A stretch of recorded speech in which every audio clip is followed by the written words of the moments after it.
ಅಂತ ಶಿಕ್ಷೆ ಆಗಬೇಕು.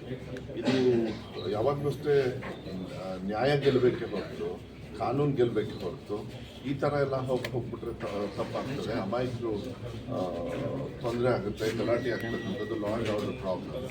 I think if somebody is trying to create a law and order problem, they have to be that ಭಾಳ strict ಆಗಿ deal ಮಾಡಬೇಕು, ಅದು ಕಾನೂನು ಮಾಡಬೇಕು ಅಂತ ವಿಶ್ವಾಸ ಇದೆ.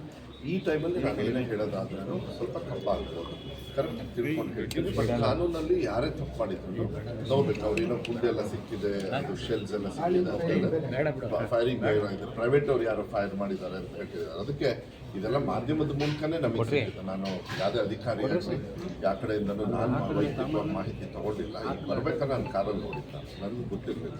ಅದಕ್ಕೆ ಏನೇ ಆದ್ರೂ ಕಾನೂನು ಇದ್ರೊಳಗೆ ಸ್ಟ್ರಿಕ್ಟ್ ಆಗಿ ಆಕ್ಷನ್ ತಗೊಳ್ತಾರೆ ಅಂತ ವಿಶ್ವಾಸ. ಸರಿ, ಅಕ್ರಮ ವಲಸಿಗರಿಗೆ ಫ್ಲಾಶ್ ನೀಡೋ ವಿಚಾರದಲ್ಲಿ ಸಾಕಷ್ಟು ಚರ್ಚೆ ಆಗ್ತಿರೋದು ನೋಡಿ, ಮಾನ್ಯ ಉಪಮುಖ್ಯಮಂತ್ರಿಗಳು ಕೆಲವು ತೀರ್ಮಾನಗಳನ್ನು ಅವರು ಮಾಧ್ಯಮದಲ್ಲಿ ಹೇಳಿದ್ದಾರೆ. ಮಾನ್ಯ ಮುಖ್ಯಮಂತ್ರಿಗಳು ಕೂಡ ಹೇಳಿದ್ದಾರೆ, ಯಾರ್ಯಾರಿಗೆ ಅರ್ಹತೆ ಅವರಿಗೆ ನಾವು ಸಹಕಾರ ಮಾಡೋದು ನಮ್ಮ ಕರ್ತವ್ಯ. ಅವ್ರು ಯಾವ ದೇಶದವರು, ಯಾವ ರಾಜ್ಯದವರು ಅದರಲ್ಲಿ ಅವರಿಗೆ ಸಹಕಾರ ಮಾಡ್ತಕ್ಕಂಥದ್ದು. ಬಿಕಾಸ್ ಅದು ಇಲ್ಲಿಗಲ್ ಇದ್ದಾರೆ ಅಂತ ಹೇಳಿ ಅದನ್ನು ಒಡೆದಿರೋದ್ರಿಂದ ಯಾರ್ಯಾರಿಗೆ ಅರ್ಹತೆ ಬರುತ್ತೆ, ಯಾರ್ಯಾರು ಸುಮಾರಷ್ಟು ವರ್ಷದಿಂದ ಇದ್ದಾರೆ ಅವರಿಗೆ ಅರ್ಹತೆ ಇರೋರು ಮಾನ್ಯ ಮುಖ್ಯಮಂತ್ರಿಗಳು ಹೇಳಿರೋದ್ರಿಂದ ನಾನು ಅದನ್ನು ಮತ್ತೆ ಪ್ರತಿಪಾದಿಸೋದು ತಪ್ಪಾಗ್ತದೆ ಅಂತ ಹೇಳಿ ಭಾವಿಸ್ತೇನೆ.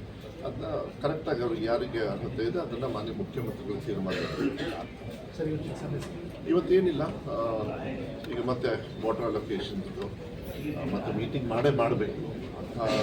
ಸೀರಿಯಸ್ ತೊಂದರೆ ಆಗೋದಿಲ್ಲ. ಎಲ್ಲರ ಅಭಿಪ್ರಾಯ ತಗೊಂಡು ಎಲ್ಲರಿಗೂ ಸಮಾಧಾನದಿಂದ ಯಾವ ರೀತಿ ವಾಟರ್ ಅಲೋಕೇಶನ್ ಆಗಬೇಕು ಆ ರೀತಿ ಮಾಡ್ತಕ್ಕಂಥದ್ದು ವ್ಯವಸ್ಥೆಯನ್ನು ಮಾಡೋದು ಮೀಟಿಂಗ್ ಮುಗಿಸ್ಕೊಂಡು ಅದನ್ನು ಏನು ತೊಂದರೆ ಇಲ್ಲ. ರೈತರು ಎಲ್ಲರೂ ಬಂದಿರ್ತಾರೆ, ಅವರವರ ಅಭಿಪ್ರಾಯಗಳನ್ನು ಮತ್ತು ಅವರಿಗೆ ಯಾವ ರೀತಿ ನೀರಿನ ವ್ಯವಸ್ಥೆ ಬೇಕಾಗ್ತದೆ ಅದು ಹೇಳಿದಾಗ ಅದನ್ನು ತೀರ್ಮಾನ ಮಾಡಬೇಕು. ಸರ್, ಭದ್ರಾಗಿ ಸರಿಯಾಗಿ ಆಗಿಲ್ಲ ಅನ್ನೋದು ಆರೋಪ ಇದೆ ಸರ್. ಇನ್ನೂ ನೀರು ಲೀಕೇಜ್ ಆಗ್ತದೆ.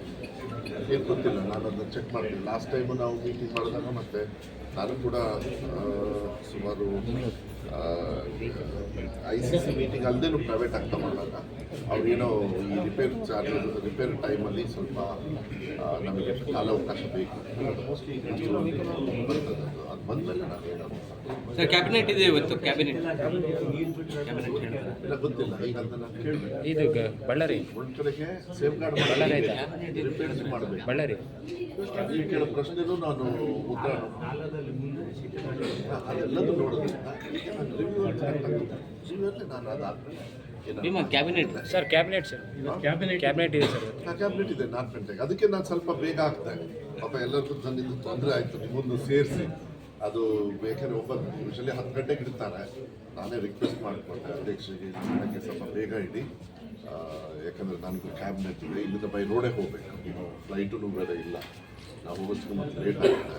ಆಮೇಲೆ ನನ್ನ ಸಬ್ಜೆಕ್ಟ್ಸ್ ಕೂಡ ಇದ್ದಾವೆ. ಒಳ್ಳೆ ತೀರ್ಮಾನ. ಯಾವುದಾದ್ರೂ ವಿಶೇಷ ಯಾವುದಾದ್ರೂ ಇಲ್ಲ, ವಿಶೇಷ ಅಂತ ಏನಿಲ್ಲ, ರೆಗ್ಯುಲರ್ ಆಗಿರುತ್ತೆ ಕ್ಯಾಬಿನೆಟ್ಟಲ್ಲಿ. ಕ್ಯಾಬಿನೆಟ್ ಪೂರ್ವಕವಾಗಿ ನೀವು ಕೇಳೋಂಗಿಲ್ಲ, ನಾನು ಹೇಳೋಂಗಿಲ್ಲ. ಅದಾದಮೇಲೆ ಎಲ್ಲ ನಿಮ್ಗೆ ಗೊತ್ತಾಗುತ್ತೆ.